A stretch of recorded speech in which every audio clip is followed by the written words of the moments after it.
మధుర నియోజకవర్గ స్థాయి deputy CM cricket tournament ను ఆదివారం మల్లు నందిని ప్రారంభించారు. చింతకాని మండలం పందిలపల్లిలో జరిగిన టోర్నమెంట్ ను డిప్యూటీ సీఎం మల్లు భట్టి విక్రమార్క సతీమణి మల్లు నందిని లాంఛనంగా ప్రారంభించారు.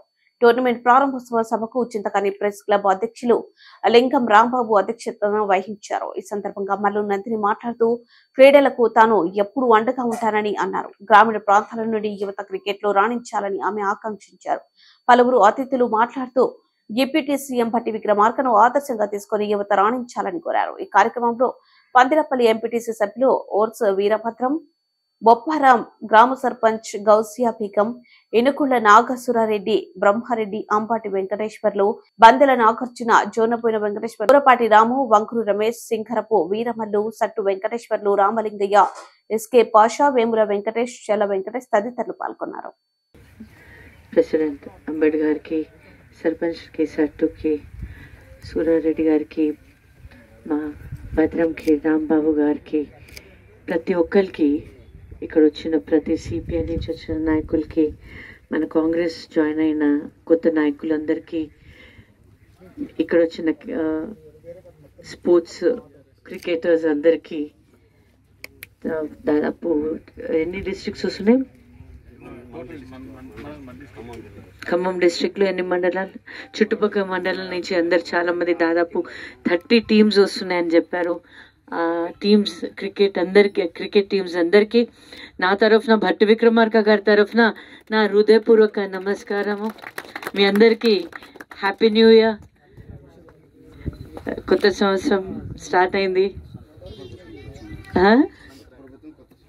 కొత్త ప్రభుత్వం, ఇందిరమ్మ రాజ్యం వచ్చింది మనకి. మనందరికీ విముక్తి దొరికింది. 10 సంవత్సరాలు బందీగా ఉన్నట్లు ఉండే, ఇప్పుడు విముక్తి దొరికింది మనకి.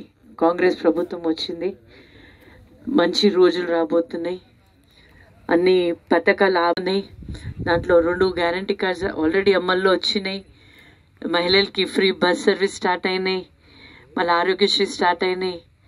మళ్ళీ ప్రతి ఒక్క మండలంలో ఇంటర్నేషనల్ స్కూల్ రాబోతుంది ఇంగ్లీష్ మీడియం కోసం. ఇందిరమ్మ ఇల్లులు స్టార్ట్ అవుతాయి. అన్నీ మంచి రోజులు స్టార్ట్ అయినాయి మనకి. అనవసరంగా 10 సంవత్సరాలు మన జీవితంలో వేస్ట్ అయిపోయింది. ఉద్యోగాలు రాబోతున్నాయి.